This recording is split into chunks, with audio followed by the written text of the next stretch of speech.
Assalamualaikum warahmatullahi wabarakatuh.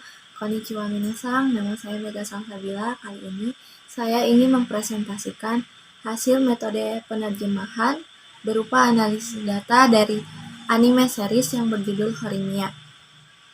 Pertama-tama, saya ingin membacakan poin-poin yang ingin saya jelaskan pada presentasi kali ini. Yang pertama ada definisi penerjemahan menurut para ahli. Yang kedua, metode penerjemahan berupa definisi metode penerjemahan itu sendiri dan jenis-jenisnya. Yang ketiga, analisis data berupa lampiran analisis metode penerjemahan pada bahan yang telah ditentukan.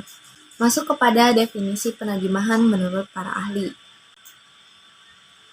Penerjemahan menurut Nida dan Taber, definisi penerjemahan itu sendiri adalah mereproduksi pesan bahasa sumber ke dalam bahasa sasaran dengan memberikan padanan terdekat yang wajar dalam makna dan gaya. Yang kedua dari Catford pada tahun 1978 menjelaskan bahwa penerjemahan adalah penggantian material teks bahasa sumber dengan material teks bahasa sasaran yang sepadan. Nah, di mana dia mengatakan definisi ini lebih sederhana daripada definisi yang diutarakan oleh Nida. Karena sederhananya itu, maka penulis tidak memperoleh keterangan secara jelas tentang apa saja yang harus diganti dalam proses replacement itu. Namun dari frasa ekuivalen tekstual material ini dapat dipahami bahwa yang diganti atau ditempatkan kembali itu adalah informasi dari informasi bahasa sumber itu atau BSU ke dalam bahasa sasaran dengan informasi yang sepadan. Oke, masuk kepada metode penerjemahan. Definisi dan jenis-jenisnya. Jadi, seperti yang dilihat pada slide, saya akan menjelaskan lebih dulu metode penerjemahan itu. Nah, metode itu sendiri, menurut KBBI, diartikan sebagai cara teratur yang digunakan untuk melaksanakan suatu pekerjaan agar tercapai sesuatu dengan yang dikehendaki. Maksudnya adalah dengan melakukan pekerjaan itu, maka dilakukan secara tersistematis. Menurut Newmark dalam Ordinary tahun 2007, menyatakan bahwa metode penerjemahan sangat berkaitan dengan keseluruhan teks. Sedangkan prosedur penerjemahan lebih cenderung digunakan untuk menerjemahkan kalimat atau unit bahasa terkecil. Nah, kaitannya dengan pengelompokan metode penerjemahan, Newmark 1988 telah mengelompokkannya ke dalam dua kelompok besar seperti yang dilihat pada tabel di dalam slide. Nah, 4 metode pertama lebih cenderung digunakan untuk menerjemahkan yang lebih berpihak kepada bahasa sumber atau BSU.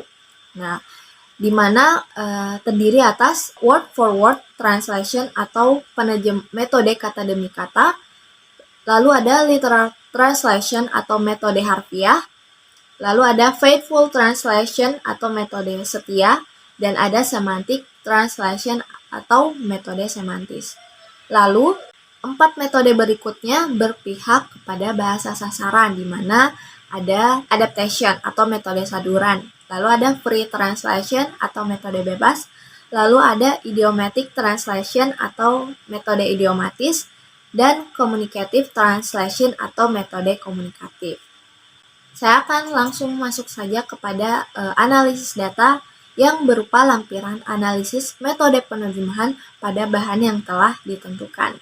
Nah, sebelumnya analisis data yang telah saya lakukan pada anime series Jepang yang berjudul Horimiya pada episode 2 yang berdurasi 23 menit dengan subjudul Kamu Punya Banyak Wajah, telah ditemukan beberapa metode penerjemahan. Sebelumnya, saya meminta maaf karena tidak bisa mencantumkan bagian-bagian atau scene dalam anime tersebut karena adanya perlindungan hak cipta pada anime tersebut. Jadi saya akan menjelaskan dan mencantumkan dialog bagian mana tersebut. Yang pertama yaitu metode penerjemahan setia atau faithful translation. Nah, metode ini digunakan oleh penerjemah ketika dia berusaha mereproduksi makna kontekstual dari teks asli dengan tepat dalam batasan struktur gramatikal teks sasaran. Itu dikemukakan oleh Newmark tahun 1988 dengan menggunakan metode penerjemahan ini. Penerjemah sangat mempertahankan aspek format, yaitu dalam teks hukum. Lalu ada aspek bentuk dalam teks puisi, bentuk metafora dalam penerjemahan teks sastra, dan bentuk istilah dalam teks informatika. Sehingga pembaca secara lengkap masih terlihat kesetiaan pada segi bentuknya dalam bahasa sasaran. Seperti yang dilihat pada slide, dialog yang saya ambil yaitu dari dialog yang dikatakan oleh karakter Kyoko Hori. Dia mengatakan Kyo wa tasukatawa, yang berarti ke dalam bahasa sasaran itu kau membantu banyak hari ini.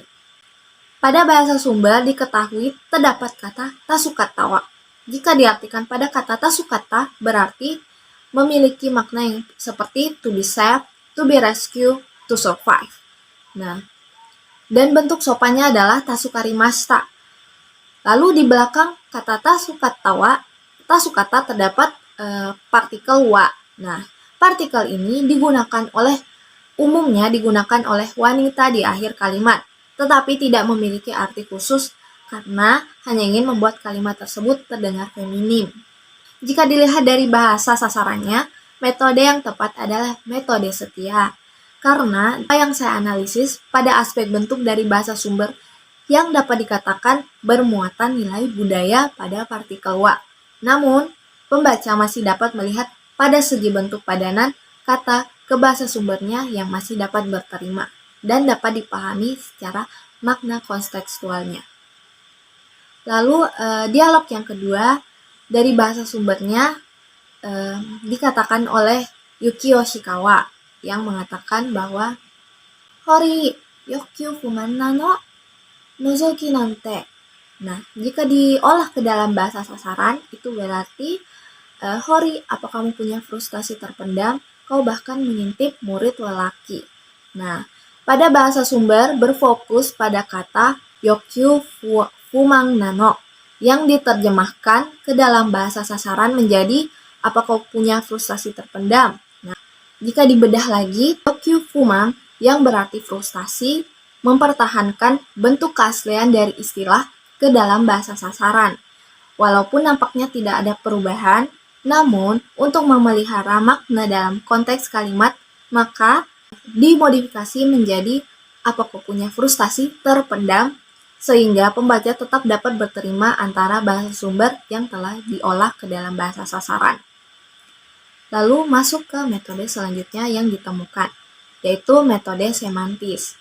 Nah, penerjemahan semantis atau semantic translation dikatakan lebih luas daripada penerjemahan setia. Maksudnya, penerjemahan setia itu lebih kaku dan tidak kompromi dengan kaidah bahasa sasaran atau lebih terikat dengan bahasa sumbernya. Sedangkan penerjemahan semantis lebih fleksibel dengan bahasa sasaran dan juga mempertimbangkan unsur estetik dari bahasa sumbernya. Itu yang dikatakan oleh Newmark tahun 1988. Seperti yang dapat dilihat pada padanan kata di slide.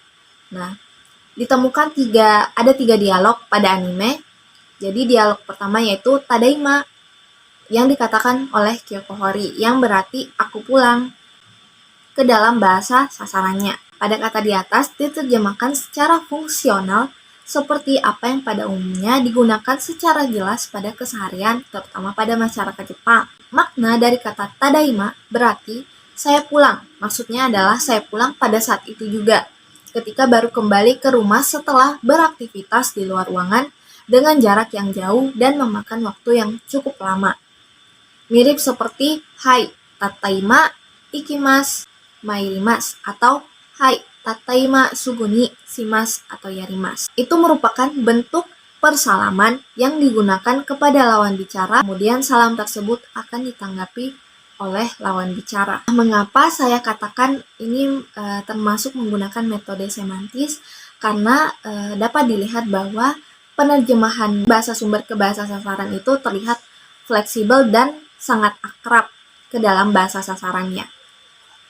Lalu dialog yang kedua yaitu okaeri apabila diterjemahkan ke dalam bahasa sasaran yang berarti kau sudah pulang. Nah, sama seperti pada contoh dialog di atas. Jadi penjelasan di awal yang menyebutkan bahwa frasa ini digunakan pada umumnya di kehidupan sehari-hari terutama pada masyarakat Jepang, yaitu okaeri yang berarti kembali atau berkaitan seperti frasa yang diucapkan oleh pembicara kepada seseorang yang baru saja kembali ke rumah dan juga sebagai balasan dari tadaima. Masuk ke dialog berikutnya yang berbunyi ima sei tokai no minna bata-bata shitete, yang apabila diolah ke dalam bahasa sasaran berarti semua anggota OSIS sedang sibuk sekarang. Pada kata sei tokai yang berarti dewan mahasiswa, diolah ke dalam bahasa sasaran secara fleksibel mengikuti konteks budaya bahasa sasaran itu sendiri. Maksudnya dalam bahasa Indonesia, dewan mahasiswa yang dimaksud dalam bahasa Indonesia atau bahasa sasarannya, dewan mahasiswa dalam tingkat pendidikan sekolah menengah atas itu adalah yang dikenal sebagai OSIS.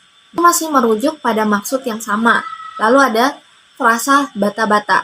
Nah, ini diartikan sebagai keadaan yang menunjukkan situasi kesibukan, di mana itu merupakan suara langkah kaki yang berlalu lalang, bata-bata. Nah, itu menunjukkan kesibukan dalam konteks budaya bahasa sumber sasaran itu sendiri. Metode yang selanjutnya itu metode bebas. Nah, metode bebas ini saya menemukan satu dialog.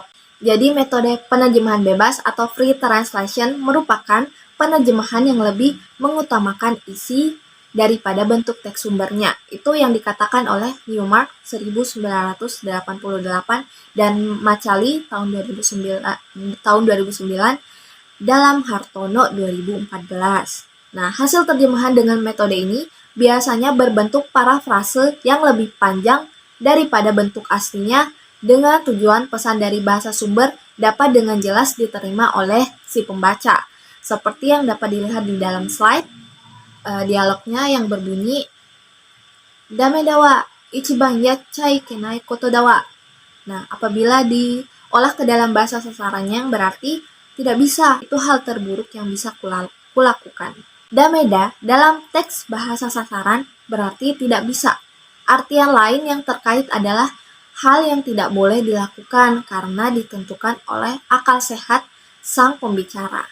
Sedangkan partikel yang melekat pada bagian akhir yaitu wa, seperti yang telah saya jelaskan sebelumnya, merupakan ungkapan feminin yang umumnya digunakan oleh wanita. Ichiban yaccai kenai koto dawa, yang berarti itu hal yang terburuk yang bisa kulakukan. Merupakan hasil olahan ke dalam bahasa sasaran yang lebih bebas. Maksudnya ichiban di sini yang berarti pertama, nomor satu atau yang paling.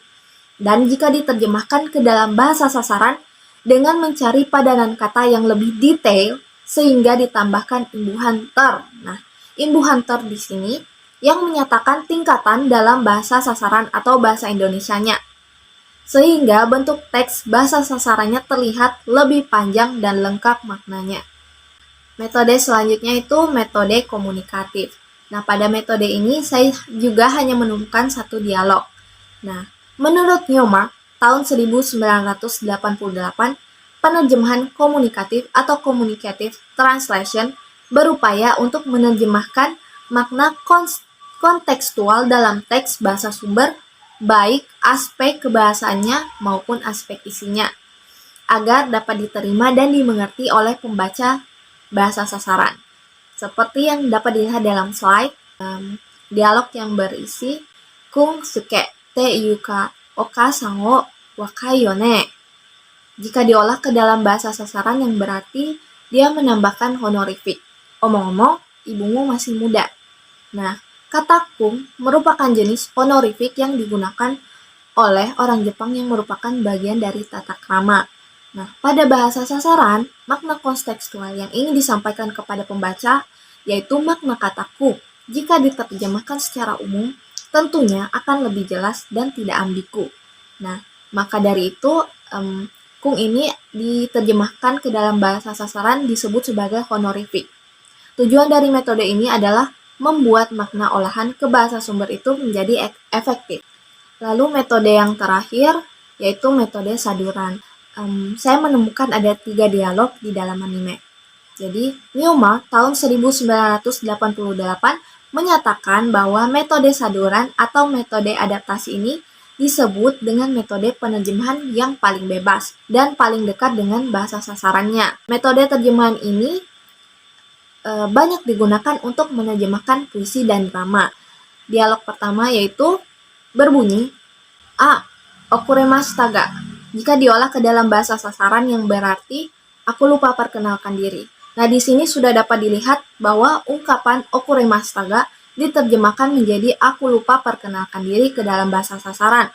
Walaupun bukan arti sebenarnya, melainkan untuk memaknai secara bebas ke dalam bahasa sasaran tersebut. Okuremashita ga yang berarti terlambat, itu artian dalam umumnya. Lalu pada bahasa sasaran diolah tanpa melihat strukturnya. Hal yang terpenting dalam metode ini adalah bagaimana bahasa yang diolah dapat ditransfer ke dalam bahasa sasaran dengan baik. Lalu dialog kedua yang berbunyi Hori kuma, yang ke dalam bahasa sasarannya itu berbunyi Hori, matamu berkantung. Ungkapan kuma jika dimaknai secara bebas ke dalam bahasa sasaran adalah kantung mata yang berada di bawah mata. Nah, kuma umumnya adalah beruang atau hewan yang memiliki lingkaran pada mata mereka. Ketika diolah ke dalam bahasa sasaran, maka penafsirannya akan seperti seseorang yang telah bekerja keras hingga kelelahan sehingga kantung mata mereka terbentuk. Jika diterjemahkan artian aslinya, maka akan terasa ambigu dan tidak jelas. Maka dari itu, menggunakan metode saduran. Lalu dialog yang terakhir, Kekkyoku, Hori-san wa waruku nakatta te koto. Apabila diolah ke dalam bahasa sasaran yang berbunyi, jadi itu bukan salah Hori. Kekkyoku dalam bahasa Indonesia berarti lagi pula dan pada akhirnya. Pada metode saduran ini dimaknai sebagai jadi, atau dalam banyak keadaan mengungkapkan kesimpulan. Dapat dikatakan penggunaan ini digunakan pada situasi yang negatif dan biasanya digunakan dalam bentuk kekkyoku wa atau kekkyoku tokoro. Hori-san wa waruku nakatta te koto diartikan sebagai itu bukan salah Hori. Penerjemahan dalam hal ini mengolah kalimat apa maksud dari bahasa sumber tersebut dengan bebas dan akrab diterima oleh pembaca. Masuk kepada kesimpulan. Jadi, berdasarkan temuan analisis metode penerjemahan yang dilakukan pada anime series Jepang yang berjudul Horimiya pada episode 2 yang berdurasi 23 menit dengan subjudul Kamu Punya Banyak Wajah, telah ditemukan beberapa metode penerjemahan, yaitu terdapat 5 metode yang digunakan pada beberapa dialog. Yang pertama, ada metode penerjemahan setia atau faithful translation yang ditemukan pada 2 dialog. Lalu ada metode semantis atau semantic translation yang ditemukan pada 3 dialog. Lalu ada metode penerjemahan bebas atau free translation yang ditemukan pada 1 dialog. Dan metode komunikatif atau communicative translation yang juga ditemukan pada 1 dialog. Dan yang terakhir adalah metode saduran atau adaptasi yang ditemukan pada 3 dialog. Secara garis besar, karena data yang digunakan berupa series anime, ada beberapa dialog yang juga masuk ke dalam metode adaptasi. Dikarenakan bahasa sasaran yang digunakan dibuat sedemikian rupa dan berterima kepada pembaca. Itu mengacu kepada penjelasan atau definisi dari metode adaptasi itu sendiri. Lalu selain itu, dengan menggunakan beberapa metode, tidak hanya melihat bagaimana pemaknaannya, tetapi saya juga terlebih dahulu menganalisis istilah-istilah dari kata yang diolah ke dalam bahasa sasaran. Baik, itulah tadi presentasi mengenai analisis metode penerjemahan pada anime Horimiya. Lebih dan kurangnya mohon dimaafkan. Arigatou gozaimashita.